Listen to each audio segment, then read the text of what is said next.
العالمين ثم الصلاة والسلام على محمد صلى الله عليه وسلم وعلى آله وأصحابه ومن تبعوا بإحسان إلى يوم الدين. أما بعد، يقول تبارك وتعالى في محكم تنزيله بعد أعوذ بالله من الشيطان الرجيم: ما المسيح ابن مريم إلا الرسول قد خلت من قبله الرسل وأمه صديقة كانا يأكلان الطعام انظر كيف نبين لهم الآيات ثم انظر أن يؤفكون. Wetiwa matendo ga Allah subhanahu wa ta'ala atendezebwa n'amatendo amajjuvu gakozesa Oluganda olw'empulizaganya eneriwo. Amatendo gage Allah subhanahu wa ta'ala oyo tumwebaza atuwadde obulamu, oyo Allah atuwangazizza mpaka olwaleero nga tulina emyaka gya 200 mbala yaffe y'obusiraamu olwali ennaku z'omwezi 26 omwezi ogwa Jamaadul Awwal, omwezi guba gwakuna.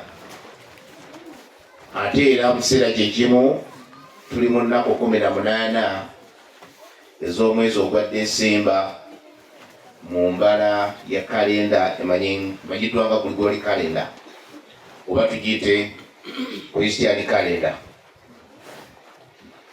Lwaki njogedde ebyo? Okwebaza Allah nti bangi abaali mu lunaku olufaanagana bwe luti omwaka oguwedde ng'olwali tebaliyo.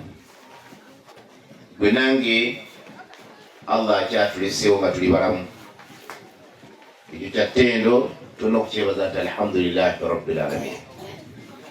Era tusabye Allah subhanahu wa ta'ala asiibinga n'emirembe ku bannabbi be bonna abaakola akaweefube w'ekigambo kya la ilaha illallah nga yasemberayo ddala w'ekitanabi Muhammadin sallallahu alaihi wasallam. Tusaba Allah amwebingira n'abantu b'amaka ge na bonna abaali naye nabo bonna abajja omugoberera paka ku lunaku olw'enkomerero.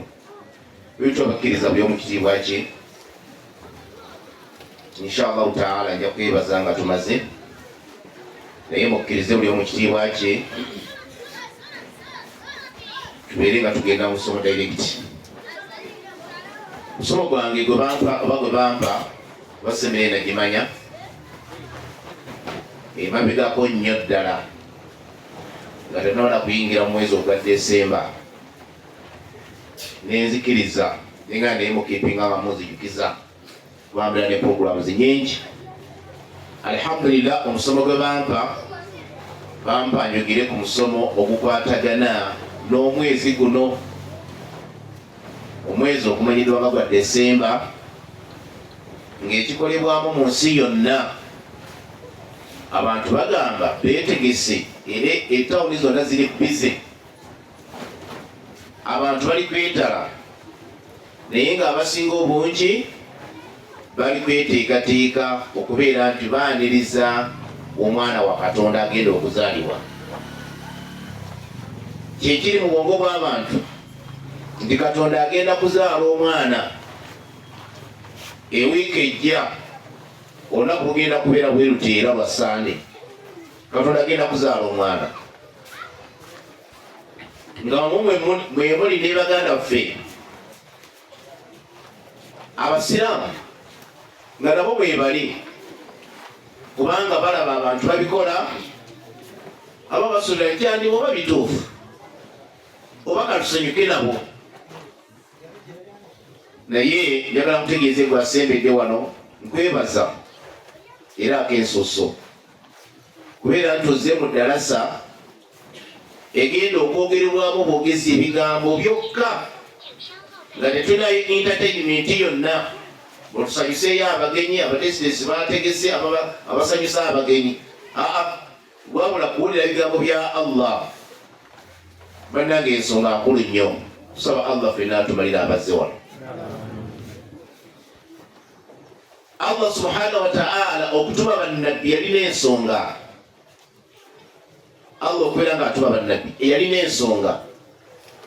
Ensonga Allah subhanahu wa ta'ala gyategeeza mu Qur'an ekitiibwa esangibwa mu ssuula ya 20 mu surati al anbiya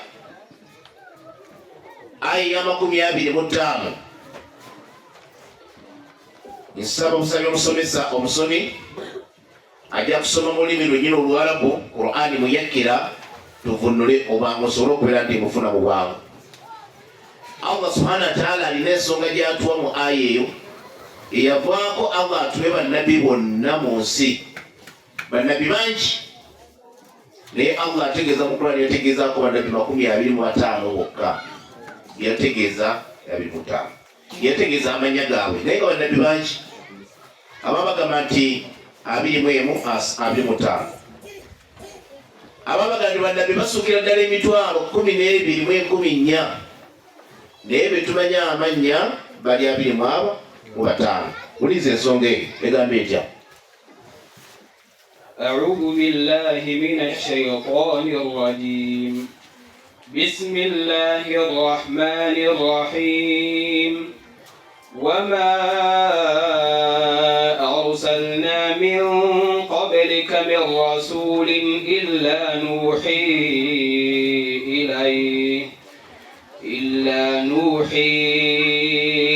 ilayhi annahu la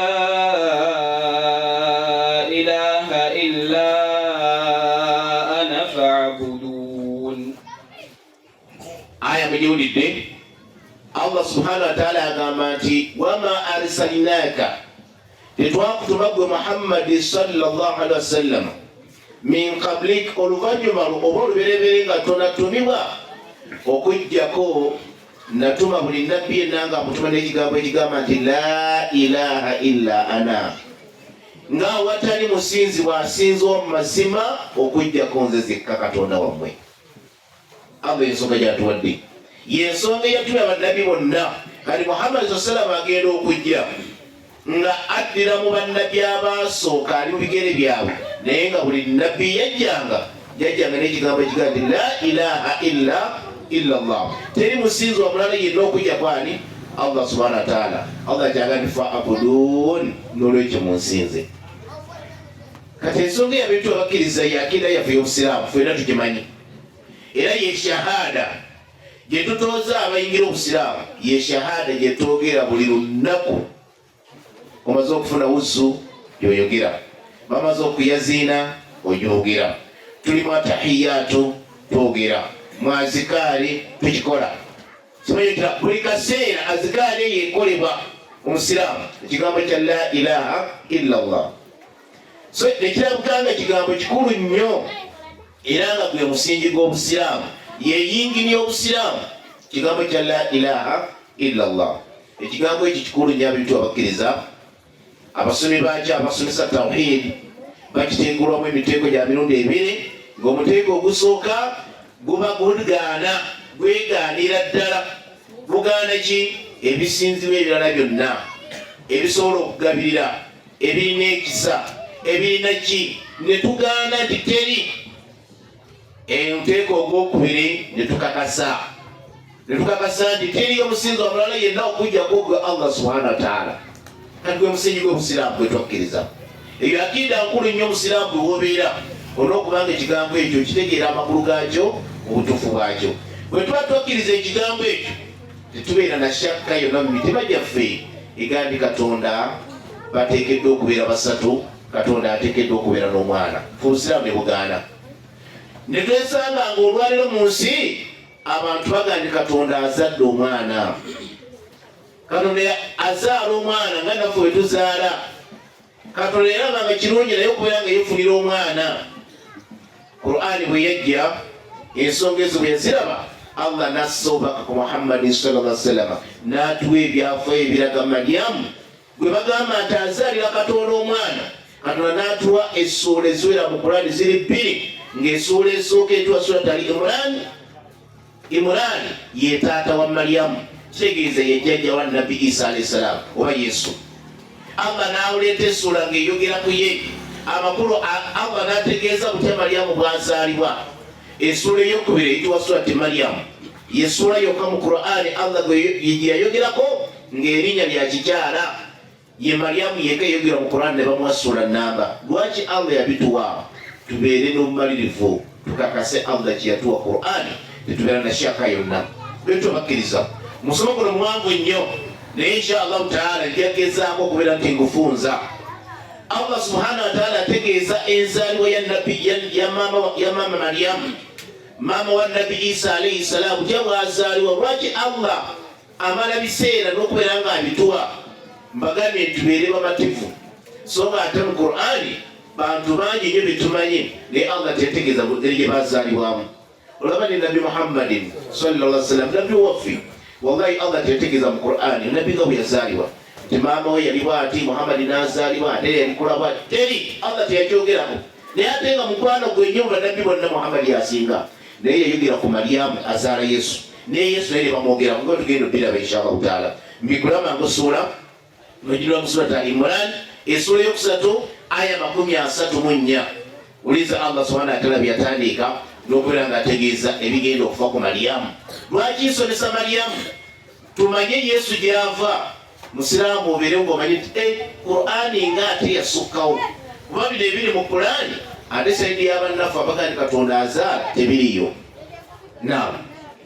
أعوذ بالله من الشيطان الرجيم ذرية بعضها من بعض والله سميع عليم. Allah subhanahu wa ta'ala yali ategeeza engeri gy'esukkulumyamu efamire zimu ng'efamire esooka ya Adamu alayhi salam, eyokubiri ya Nuhu, eyokubiri eyokusatu ya Ibrahim ne Imran. Ezo efamire Allah agati yasukkulumya nga asukkulumya buli bamu ezzadde eryaddira ng'ezzadde ddala ng'ebika biva mu bika ebirala. Allah ekitiibwa agati yabisukkulumya. Na bati watandise story uliza Allah bagenda mu maaso ng'atunyumiza. إذ قالت امرأة عمران رب إني نذرت لك ما في بطني محررا فتقبل مني إنك أنت السميع العليم. Allah agamba nti mujjukire mu kiseera mukyala wa Imran. Mukyala wa Imran Allah tetegeeza linnya naye nga mu byafa ayitibwa Annatun. Yayitibwa Anna. Ye maama azaala Yesu. Yali lubuto. Bw'amala okubeera lubuto kyava agamba nti Rabbi inni nadharitu. Ayi Allah nkusaba neewogoma okuva gy'oli na kino ekiri mu lubuto lwange fatakabbali minni. Ayi Allah kkiriza okusaba kwange. Kiki yali ategeeza? Yali asaba omukyala ono omwana ali mu lubuto abeere mulenzi. Mtegeera abasajja abalikulu n'abamaama ffenna abakyala ffe babeera embuto buli omu asaba kale singa omukyala anzaalirayo omwana omulenzi kale singa oba azaala mwala buli omu abeera n'ekyoyisi ye. Kati ono maama yasaba edduwaga nti ayi Allah ono omwana ali mu lubuto abeere mulenzi era akusaba ya Allah okkirize edduwa yange kubanga ayi Allah gwawulira abo abamusaba. Lwaki yasaba omulenzi? Kubanga bbaawe yali musajja nga mutuukirivu ng'alaba nga singa azadde omwana omulenzi ajja kuddira mu kifo kya bbaawe oba kya taatawe omwana atambuze eddiini kubanga akimanyi omuwala ayinza okubeera munafu kati yagala azaale omwana oki omulenzi. Naam. فلما وضعتها قالت رب إني وضعتها أنثى والله أعلم بما وضعت وليس الذكر كالأنثى وإني سميتها مريم وإني أعيذها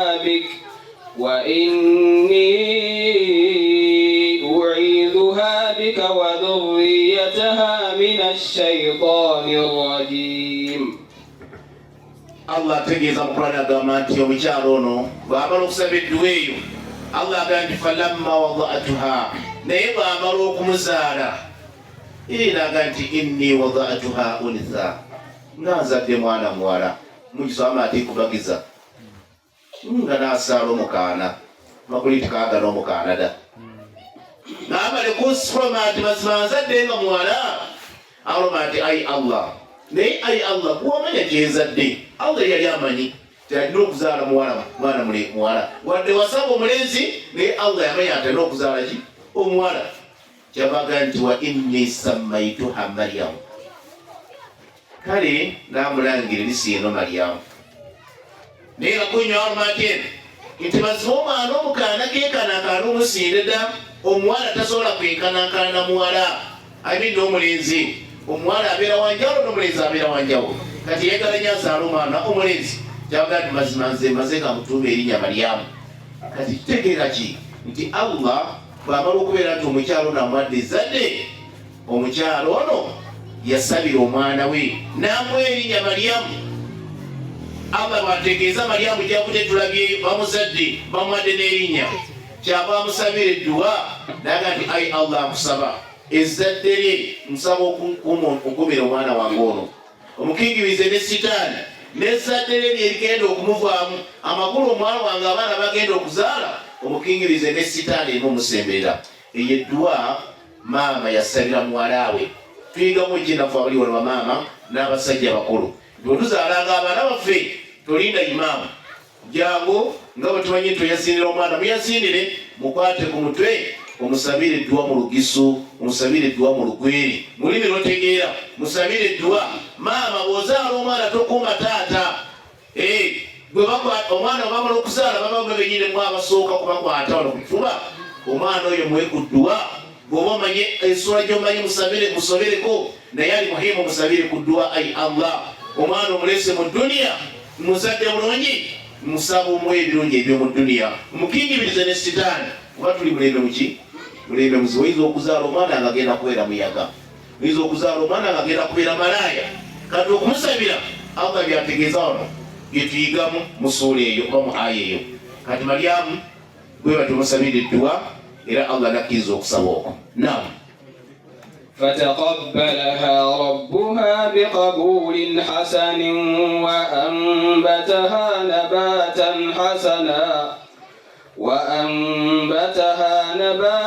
حسنا وكفلها زكريا. كلما دخل عليها زكريا المحراب وجد عندها رزقا قال يا مريم أنى لك هذا؟ قالت هو من عند الله إن الله يرزق من يشاء بغير حساب. Allah subhanahu wa ta'ala kutugiza mu Qur'ani agamba nti Allah yakkiriza edduwa eyo era Allah n'alera Maryamu. Amakulu nti Maryamu n'akula, Allah ng'akulira mikono gya Allah emituufu, ng'amukuza yani ye Zakariya. Zakariya yalera Maryamu atya. Abasajja b'edda bazaalanga abaana nga si be babakuza. Omukyala bw'azaala omwana nga bamuwa abantu abakulu abakadde, kati nga mukadde ofoonona ne mugono. Bwezaala omwana wange sinzaamukuza ne mukyala wange, twamujjanga ne tumuwa abantu abakulu ng'abo. Yali empisa y'abasajja bali. Zakariya yali nabbi, Imurani si nabbi. Kati omwana akalulu kamuku Zakariya, naye bamala okusuula kalulu era onawala essuula empanvu nnyo naye mbabbire katono nnyo. Baatunulira ani agenda okulera Maryamu. Baali basajja 6. Abakulu be bakwetinga nti kundi ne gundi kubeereko omu. Ndowooza olaba eno naye Busiraamu ani ku 6 tulondeko omu, bonna nga babaagala. Era ekyaddirira baagamba nti tetugenda okola, tugenda kusuula akalulu, tugenda kukwata peeni tuzisuule mu pipa y'amazzi. Ne bajjuza pipa y'amazzi, nabaga nti epeeni enekka wansi eta nesigala waggulu. Bano baba bavuddeko enekka wansi yanaaba wangudde akalulu. Wabule kalulu kebagenda akaluma kali openi kekwibala lulwera luno bepeeni bagiwona. Epeeni eya Zakariya yakka, epeeni yibadumya emezi yayikasi Basiraamu yayikasi peeni tesobola, naye kulowooza wa Allah epeeni yakka zo nesigala waggulu. Kitegeeza akalulu akabo kaali si kamuzanyo. Baga nti bwatulanga Zakariya yawangulira, baga nti Zakariya nedda akalulu kano kabiddwa tukaddemu. Kitegeeza bintu byokukayana bululu by'amaka ebyamiratera tukaddemu. kati omuntu bwe tugenda akola tutya epeene nesigala waggulu yagenda okwanga wangu nezinaka wansi aba bavuddeko ate era ne bazisuula ya Zakariya ate yasigala waggulu zino nezikka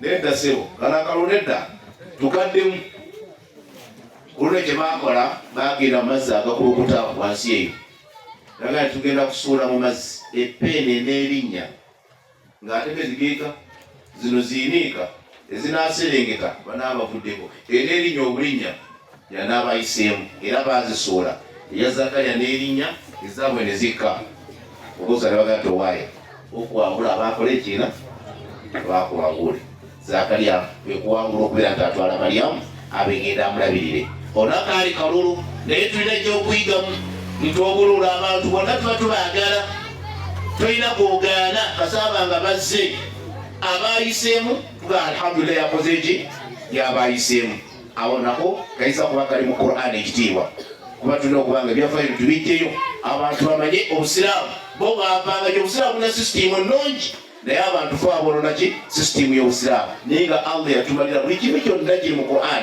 kirungi nnyo teyizagisa tubeere nga tudde eno n'eno nam Zakariya ono Allah agamba nti kullama dakhala alaiha Zakariya fil mi'raj Zakariya bweyingira eri Maryamu kisenge wamuteese wajada indaha rizqa nesangamu ebyokulya gyebiri niyonyeraga ati Maryamu malaki haza bino ate bivaawa kuba Zakariya amanyi yalabirira omwana kale ate agenda okuyingira wali omwana asanga waliwo ki waliyo emmere aba yewunya omwana kimere wandiseye Maryamu yagamba haza min indillah bino biva eri Allah yaruzuku liman yasha bighairi hisab Allah akabiriwo bwatalina gatasosera kumubala kitegeeza nti abasiraamu Qur'an yayogera nnyo ku Maryamu ne Nabi Isa tukyali kwani ku Maryamu azaala Yesu bano gwe bagenda okugamba nti azaalira Katonda omwana Qur'an emunyumyako ebirungi byokka emmere gye yalya Maryamu yavanga mu ggulu nga Zakariya si yagifumba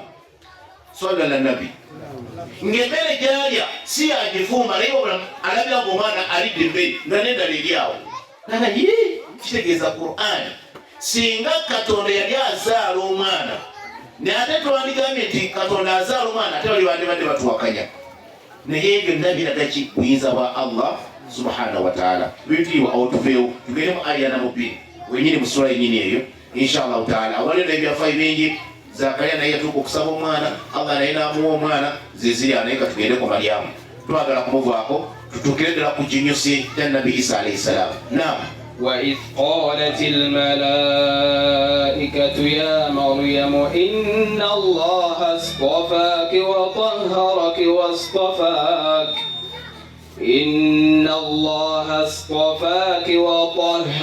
واصطفاك على نساء العالمين. نعم الله يشتوى قامتي yatukuza nabbi yatukuza mukyalani Maryamu n'amwawula mu bakyala bonna Allah yamutukuza atya dwa yamama ye yamusabira nti nkusaba omukingirize ne sitaani ereme omusemberera kale Allah apimizaga nti inna Allah astafa Allah yatukuza mukyalani Maryamu olutukuzo olw'amaanyi n'amwawula mu bakyala abalala kitegeeza nti Maryamu yagenda okuzaalibwa n'okula kwe konna nga Allah amanyi nti mu kyalo ono mulimu omuntu agenda okumuvaamu nga wanjawulo atafaanana muntu wa bulijjo naam يا مريم اقنتي لربك واسجدي واركعي مع الراكعين. Maryamu akuze Allah agati ya Maryamu ikunuti rabbik gondera mukama Katonda wo wasjud atoberenga ovunnamira Allah warka'i ma'ar raki'in atokutame nawe abakola ki abakutama twiga muki Maryamu gwetogera ku yali musiraamu Maryamu si mukatoliki Maryamu si mulokole Maryamu si musebereside Maryamu yali musiraamu agenda okuzaala Yesu gwe bakatako ndi mwana wa Katonda Allah aganti yamukuutira okubeera nga avunname nga asaala nga naffe tuvunnama akutame nga naffe tukunama nga kola ki nga tusaala oyo Maryamu yali musiraamu buli otwogera ku Yesu ne Maryamu endowooza yaffe esuubire nti oba olyawo Maryamu ne Yesu bakristaayo ekitwagala endowooza ebasiraamu eveemu otegeera omuntu gwe boogerako nti baamujeetekako ebyobulimba Qur'ani yesinga omutegeera. Naam, tugende maaso. ذلك من أنباء الغيب نوحيه إليك وما كنت لديهم إذ يلقون أقلامهم أيهم يكفل مريم وما كنت لديهم إذ يختصمون. Naam, Allah agambye nti ebintu bye tubanyonnyola ebigambo ebyamazima ebirungi ebiri ewala n'okutegeera ebiri ewala ennyo bwe tubyogera olabanga oba emboozi naye Allah bwenyini biri wala nnyo n'agamba gwe Muhammad sallam bye tukubikulidde ggwe bimaana Allah byabikulidde namwe abasiraamu abaliwo n'ebombooyi n'abatulaba. Ekyokubiri Allah n'agamba temwaliwo mu kaseera we baasuulira ekkalaamu nga baagala kulaba ani alera Maryamu solera gyebawadde Allah yagiddamu nti era bwe bagisuula ate babadde bakayagana ndinedda akalulu tekabadde katuufu. Allah kyabadde ategeeza mu aya somerana mu 5 awo nawo tuveeyo biizinillahi tabaraka wa taala tuluka mu sipiidi naye ng'ejjavayo bino biwanvu. Naam. إذ قالت الملائكة يا مريم إن الله يبشرك بكلمة منه اسمه المسيح عيسى بن مريم وجيها في الدنيا والآخرة ومن المقربين. Kati Maryamu olwakula Allah agati mujjukire abasiraamu naye ng'obaka abuuza kwani ku Nabi Muhammadin sallallahu alaihi wasallam. Allah agati mujjukire mu kiseera malayika yajjira eri Maryamu nebugamba nti wange Maryamu inna Allaha yubashiruki mazima Katonda wakusanyusa n'amawulire ag'essanyu bikalimatin minhu ekigambo kiva eri gye. Kigambo ki? Ekyokuzaala omwana almasiha Isa buni Maryamu nga ogenda kuzaala omwana omutuuma erinnya lya Isa mutabani wani wa Maryamu. Singa yali wa Katonda era Allah yandigaye nti ogenda kuzaala omwana omutuuma erinnya lye Isa mutabani wa Allah naye agaye nti mutabani wa Maryamu. Kati musiraamu naawe weebuuza nti mukyala azaala atya nga talina musajja tugenda kiraba oveemu kakongona. Maryamu bw'afuna obubaka obwo Maryamu yeebuuza Allah amugamba nti wajihan fi dunya omwana ono agenda kubeera wa kitiibwa ate nekunkomera agenda kubeera kuba ku lusege lwa Katonda. Yesu bw'aligamba nti agenda kubeera wa kitiibwa. Tugenda kutunula ddala abakristaayo bawa Yesu ekitiibwa. Bayibuli yawa Yesu ekitiibwa fe abagisomako Bayibuli Yesu yamuwa kitiibwa naye Qur'ani esuubiza nti omwana agenda okuzaalibwa no Nabbi Isa agenda kubeera wa kitiibwa. Awo kanviirewo ddala okumanya nga Bayibuli yatyoboola Yesu. Bategeeza mu kitabo ekimu ekiyitibwa Yokaana essula ya 18 olunyiriri lwa 21 waga nti Yesu yali akyayogera ebigambo ebyo omufalisaayo omu n'akuba Yesu oluyi n'amukuba oluyi kapa naga lwaki oddamu bwotyo Mukama waffe. Yesu n'agamba nti Mukama wange oba njogedde bulungi oba njogedde bubi kinumiriza ekibi naye obanga njogedde bubi onkubira ki oluyi. Kati omuntu gw'okubanga empi oyinza okuba L1 oluyi gwe era bw'omukuba kikiddako oyinza okuba omwana wa Pulezidenti Museveni Muhoozi n'omukuba oluyi madamu osobola naye kitegeeza abawa kitiibwa. Naye Bayibuli yawandiika lega nti Yesu bamukubanga okubya empi bakuba batya ng'omwana omuto. Yesu yali wa kitiibwa. Ekirala kye baatyobola Yesu bamuwandiikako mu kitabo ekirala kimeyitibwa ekitabo kya Luuka 10:6 wagamba nti Yesu yali akyegera ebigambo ebyo Omufalisaayo n'amuyita ewuwo okulya ku mmere. Yesu n'ayingira n'atuula awali emmere. Omufalisaayo ne yeewuunya kubanga Yesu alidde emmere nga tasoose kunaaba mu ngalo. Yesu okulya nga tanaabye mu ngalo kitiibwa tuyigamu ki? Lwaki bamutyobola okutuuka awo? Kiraga nti enjala yali emuluma nnyo nga bolaba omwana ava ku ssomero maama n'amuwa emmere ye n'agikwata mu bwasi bwekiri bwe kibeera. So tebaamuwa kitiibwa. Tebaakomaawo ogwokuna baga nti Yesu aba afudde ne bamuteeka ne ku musalaba. Baasalawo okubeera nti bakuba ekifaananyi kya Nabbi Isa wadde nga si oyo ng'ali bwereere nga bamusibye Nabbi. Ensi yonna neraba ekifaananyi kyani kya Yesu. Ab'ekyo kiba ekitiibwa ekyo. bamutyoboola nabbi omulamba okubeera nti embirizi zonna zeewaniso ziri wabweru nga bamusibe ne nabbi ekyo si kitiibwa. So Allah ategeezagane nedda ono nabbi Isa agenda kubeera wakitiibwa ku nsi, yali wakitiibwa nnyo. Nabbi Isa teri wamuzanyo nga ne bwabira mu bantu abantu basobola mutegeera nti oyo Allah yamutonda nga aba muzimu abantu bamutegeera ng'ate yali anyirira nnyo. Iwe ayita bagenda kwebuuza nga yayiseewo dda. Nabbi Isa alayhi salaam yali anyirira nnyo, banajja abanyirira Nabbi Isa mwali enviiri ze zikoma eno. Nabbi yagaa nti enviiri za Nabbi Isa zalinga mwakawo. Olususu lwa Nabbi Isa alayhi salaam lwali nga ne bw'oyisaako akatambaala bw'oti tosanga obukyafu.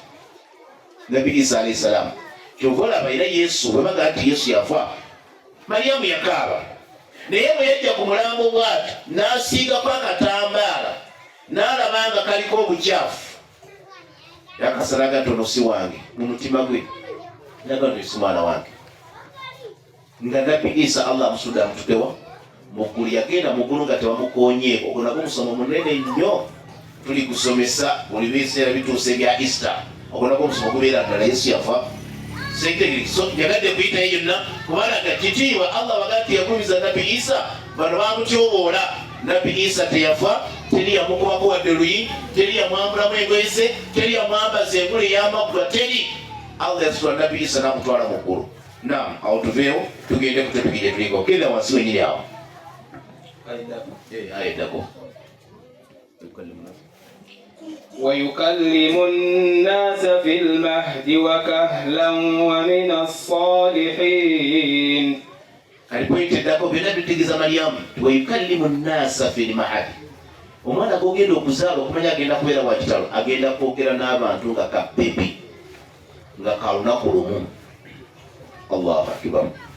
Mariyamu n'amanya omwana gw'agenda okuzaala nti agenda kuzaala omwana nga muzibu. Wana agenda kwogera n'abantu ng'akyali ku kisaziko, Muganda kiyita kisaziko, ng'omwana akinikaalira azaganikanya abantu. Ate ne bwali baakuze era agenda kwogera n'abantu. Allah bw'atyo yategeeza Mariyamu. Mariyamu yaddamu ki? Ebyo byonna abiwuliriza. Wuliriza Mariyamu kye yaddamu. قالت رب أنى يكون لي ولد ولم يمسسني بشر قال كذلك الله يخلق ما يشاء إذا قضى أمرا فإنما يقول له كن فيكون. Mariyamu ebuuza ebibuuza nga nawe bwedda bwebuuza agamba ya Allah wange mukama wange gwantegeeza malayika ngenda kuzaala omwana. Omwana ngenda muzaala ntya nga sikonebwanko omusajja ate sibeeranko malaaya. Omwana ngenda mufuna ntya? Malayika nyamugamba nti nedda, qaala kazaaliki qaala rabbuki. Si bwekyo nga bolooza, bwekyo Allah bw'agambye nti eri Allah subhanahu wa ta'ala kyangu nnyo ye Allah atonda nga bw'aba yagadde. Kati njagala ozookoke musiraamu abadde yeebuuza nti Mariyamu yazaala atya nga talina musajja? Musajja bande banga batuufu. Allah agambye ekyo Allah atonda nga bw'aba yagadde. Entonda ziri nnya. Ziri meka? Nnya Allah zeyatondamu abantu zetumanye mu Qur'ani. Entonda esooka yewe kitwa Nabi Adamu alayhi salaam. Yatondebwa mu ki? Mu ttaka. Mulowooza Allah yali tasobola kutonda abantu 10 oba 100 nga bonna abatonda mu ttaka? Naye yatonda atya? Yatonda omu ng'ate w'amaanyi nga munene ng'ate muwanvu. Ebyafa bigamba nti yali aweza mita futi 6. Futi 6 zenkanawo manyi. Zenkanawo omulongooti gw'essimu. Ogwo guli awo. Ng'ate mugazi mita 6. Yali munene ng'ate muki? Tegeeza nti wano okutambula ogenda embaale ebigere nga 3 byokka bikala abaana bulembaale. We Adamu alayhi salaam ng'ate bulungi nnyo kubanga ffenna bwe tuva Adamu yali bulungi nnyo nga bwekiwulira abantu abalungi. So Allah yatonda Adamu yekka muki? Mu ttaka n'alekeraawo. Yamutonderamu akaseera akawera, emyaka gyaweraawerawo ng'ekibumba nga bwakireka, wabumba bwakireka. Gyobulaba Ibirisi omusomo gw'asomesezza, Ibirisi yajjanga nekonkona bweti okutugo Katonda oba akola ku kigono ng'atonda Adamu sitaani yali ekuzanyiramu baga nti sitaani yayingiranga eno n'efulumira eno gati Allah tanaba kifuula kibeera omuntu kibumbe bubumbe tekirimu omusaayi tekirimu naye nga bubumbe kuli awo Allah yamanyi engeri gyakonectinga omusaayi ne guyingiramu emisuwa ne gibeeramu buli kimu ne kibeeramu ng'ate ebbumba. Adamu bw'amala okutondebwa Allah n'atonda owokubiri nga yani ye Hawa yamutonda mu leki mu lubirizi ng'ate teruvudde mu ttaka wabula ate luvudde mu muntu. Bannange Allah w'amaanyi tusaana tumutendereze ng'atonze owokubiri nga Hawa ng'ate ye mukyala ng'ate ava muki mu musajja. Oyinza okugamba nti Adamu yazaala kaawa kujja kwama kuti Adamu niyo osaala omukazi nekyali yava mu ye. Entonde ezo njagala mumbuulire entonde ezo nebbiri eriwo ennyango ey'omuttaka oba eno ey'omulubirizi zonna nsibu zonna za byamagiro naye bannaffe abakristaayo ebyo tebabiraba. Abo be bandiise baana ba Katonda naye baagaana okukkiriza nti basobola kubeera baana ba Katonda ne bagaa ti bitonde entonda yakuba. Entonda eyokusatu Allah n'agamba bano ababiri bennyini bano avudde mu ttaka n'avudde mu lubirizi kati mamuli agenda Namboole bakuluma amanyiri bomala ogenda Namboole kyekiddago waliyo ekiraabavaamu kabeera kasirikitu katono nnyo yegwe yenze mwetuva ate ffe netuba nga tutondewo ate mu prosesi y'amaanyi kantu katini nnyo nekikula nekibeera ekisaayisayi kinyamanyama ne bakiteekamu amagumba ne bongerako ennyama neyo paka myezi ng'ena n'olyoka otondebwa n'ofuuka omuki n'ofuuka omuntu. Myezi 9 ne bakufulumya kabebi tutulanga kapusi tubeera butono nnyo kabukapa. Wallahi yegwe ogusajja ogunene yegwanyirira olwaleero. Entonda yakomeke tulabanga neyafa enzibu oyinza ga nti eyafa ennyango eyo kwe fe aboko mu kintu katono nnyo kesuwamba osakulkulwala kuno kampi tabusa kati winyenya wanga obusola tikatire mutabusa kati. Allahu akbar wallahi wenava newenava eyo entonda yakomeka. Ate okumanya eyafa enzibu ako kenyini kabeeramu bantu babitegemeka muwala na mulenzi babeera awo naye nga teri asobola kumanya nti agenda kubeera muwala ono mulenzi. Kati fe tutondebwa Allah ekyobulabe yatutenagati mwatondebwa mu kintu ekinafu nnyo muli banafu tuli binafu kajono nti namunyenyenye nengera muneeti namunyenye mudwerenye nati liro lyakulema kugona uba oli kitonde kinafu toli kyoli oli kinafu kadala kati konyeni kesukola sotu kagwe ne wallahi kakugondesada lwaki oli kitonde kinafu. Allah kyava yagala tumusinze. Entonde eyokuna ya Maryamu gye tuliko. Allah naddira Maryamu mukyala n'agati naawe ogenda kuvaamu muki omuntu nga musajja nga toyina musajja wabula okitonde kikazi naye ng'ekigenda okuvaamu kiki kisajja. Ne tuba nga twagwa dro. Adamu yavaamu omukyala kati leero Maryamu naye avuddemu muki omusajja. Simanyi butuli bumu ne tugwa dro. Museza asaalako omukasi naye omukasi naye asaalako omuna. Zitonda zaaba zine ziri nnya zokka teri ntonda ndala. Kati ekyo musiraamu kyolina okumanya bwe bagaa nti Yesu mwana wa Katonda bayaga nti bano baabula Katonda atonda nga bwayagadde yatondera butondesi mu Maryamu n'amutonderamu ekitonde kiki ekiyitibwa omuntu ayitibwa Nabbi Isa alayhi salaam. Seekaawo tubeere mu surati Maryamu tumalize omusomo gwaffe inshallah taala. Katugende ddala wadde tukyali mu ssuula ya jjajja wa Yesu kuba tulabye Yesu bagenda muzaala oba kabuze bagenda kumuzaala. Kati Maryamu yakola atya? Utegedde surati Maryamu aya 16 tugenda okutandikira tulukaawo inshallah taala. واذكر في كتاب مريم واذكر في الكتاب مريم إذ انتبذت من أهلها مكانا شرقيا. kati Allah agamba abasiraamu ffenna nti musome ku byafaayo ebifa ku mukyala Maryamu nga mubijja mu kitabo Qur'ani. Tugenda kubijja wala wonna biri mu Qur'ani ebya Maryamu. Mu kiseera ekiyawula ku bantu beewuwe n'agenda ku ludda olw'ebuvanjuba bataatulano ng'ebumbooyi azanga muluginyiwe munaale ng'agiyo. Maryamu erukirayo kikaana kyazuwa kikulu ng'adabula eyo. Allah agamba nti فاتخذت من دونهم حجابا فأرسلنا فأرسلنا إليها روحنا فتمثل لها بشرا سويا.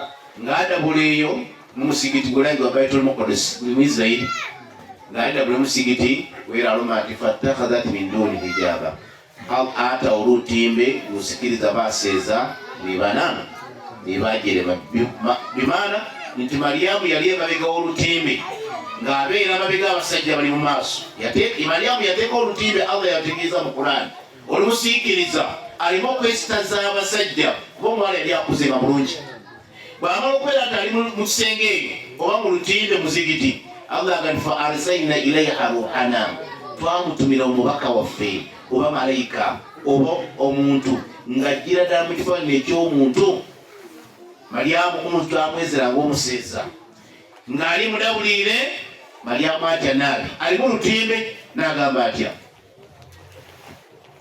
قالت إني أعوذ بالرحمن منك إن كنت تقيا.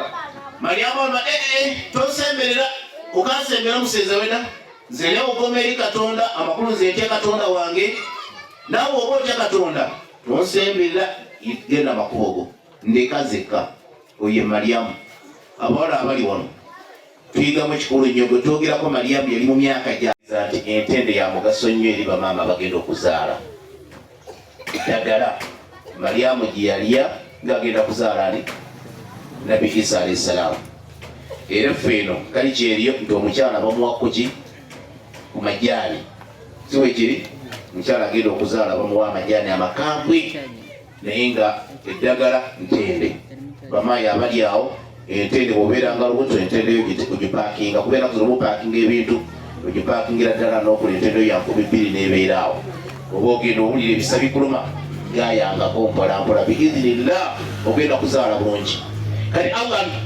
bw'amala okubeera nti alagidde Mariamu yamulagira ensonga zonna agaa nti kati ozadde omwana naye omwana ono bagenda kubuuza ebibuuzo tobeerako na muntu yenna gw'onyumya naye bagamba nti leero osiibye temumbuuza Mariamu yali kutesti naye amaanyi bagenda mubuuza omwana omugjawa Allah yamuwa instruction toyogera na muntu yenna olwaye baga nti nsiibye uliza ekiddako فأتت به قومها تحمله قالوا يا مريم لقد جئت شيئا فريا.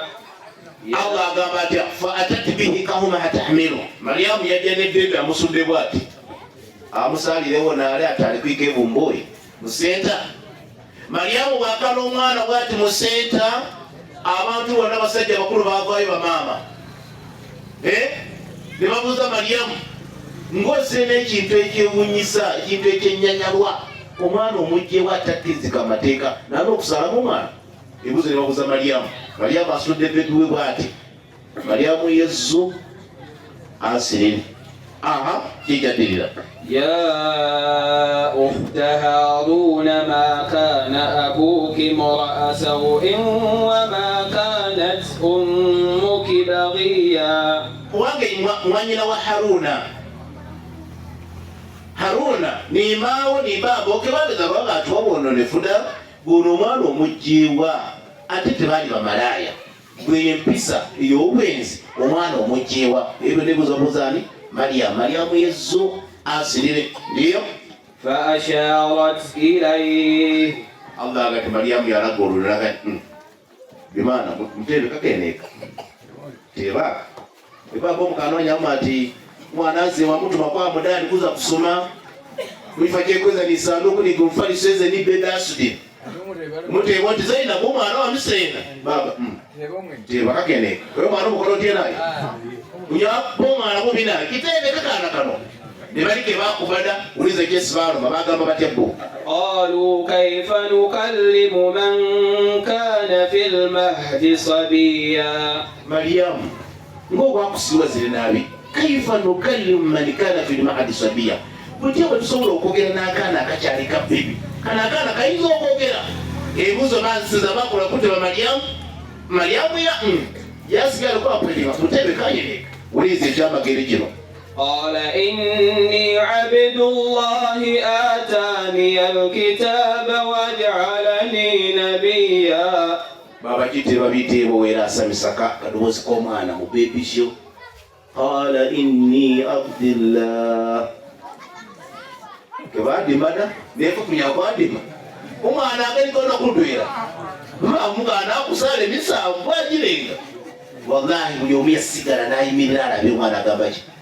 Ng'eddoboozi ligamba mazima nze ndi muddu wa Katonda. Singa Yesu yali mwana wa Katonda yaliga nti inni ibudullah. Nze ndi mwana wani wa Allah. Naye yaga nti inni abdillah. Swalla ala nabi. Takbir. Ekyamagero Yesu agikola ayogera nga mwana muki. Mutoka bebi kali ku baby show. Bino abakristaayo tebabimanyi. Bano bagenda okuzaaza Yesu ku Sande. Kati ekibuuzo bonna ffe baani abandiga nti Katonda azaala. Kusinziira ku sitoli ya Qur'ani ne Bayibuli. Ffe abandiga nti kubanga okumanya Yesu amaanyi kayogera kakyali ka bebi kawunaku lutya. Yesu obagamba bwe yakola omwenge ku mbaga y'ekkaana ky'ekyamagero ekyasooka nga baagala nnyo ebyokunywa n'okulya. Kibola olwabiri munja bagenda kukeera kusala na kunywa na kukola ki bagenda okutuusa olwabiri mutaano nga batabidde dda. Naye ffe ekyamagero ekisooka Yesu kayogera ka bebi kawunaku lutya. Inni abdillah atani alkitaba. Allah ampadde ekitabo. Kitabu ki? Injili. Waja'alani nabiyya. Allah afudde ndiki era afudde ndi nabbi. Siri kirala. Ndi nabbi we. Abaana bali bana abayogera nga baana bato naye tulabyeko Yesu olw'ebiseera tusobola okuleeta balala basigadde. Tunaatera okumaliza. وجعلني مباركا أينما كنت وأوصاني بالصلاة والزكاة ما دمت حيا. Alma tuwe Katonda mafude wa mukisa uli nawe nyo okubeera wajja kubeera nga emikisa myerere si bizibu. Era Katonda ng'anamidde okusaala esswala. Twalagedda nga maama we bamugamba ya Mariyamu ikunuti rabbiki wasjudi warka'i ma'a raki'in. Mariyamu yali asaala kati n'omwana naye Allah atumizaga nti bino ebyogera mwana muto abayitayo bonna nga bateesewo amatu bawuliza omwana byayogera. Katonda ng'anamidde okusaala n'okutoola ezzaka ebbanga enamala nga kyali mulamu. Yesu yasaalanga. Takbir. Yesu yasaalanga. Qur'ani yetegeezezza yasaala ye katwekopeko mu Bayibuli yaabwe. Makko 35 mu kitabu kya Makko 35 wakati nga bukyali kiro era nga bunaatera okukya Yesu yazuukukanga n'agenda n'asaba. Zibasaawa zengezo statement ga bukyali kiro ate nga bunaatera okukya. Zibasaawa meka si 11 mu nsi muno baani abazuuka ssaawa 11 nga buli lunaku bagenda okusinza baani basiraamu bokka mu nsi yonna bebawulira ebizindaalo. Allahu akbar Allahu akbar. Wena amanya nti obudde bukedde naye nga ate obudde bufulume bweru olaba nga bwakiro naye nga bukoze eki. Kati Yesu yempisa ye yagendanga ogenda okusinza basiraamu bokka. Togenda kusanga kyaki ssaawa 11 nga azigole abantu bagenda kusinza. Bw'osoma ebikola by'Ebitume 19 waga nti abayigirizwa b'Yesu bwe baatuuka mu kibuga ne balinnya mu yeekaalu okusaba mu ssaawa ey'omukaaga ne bawandikawo ssaawa meka? 6. Bannaffe mu kyaki bagenda ssaawa 4 zigenda okubeera 6 bakola ki? Bavaayo.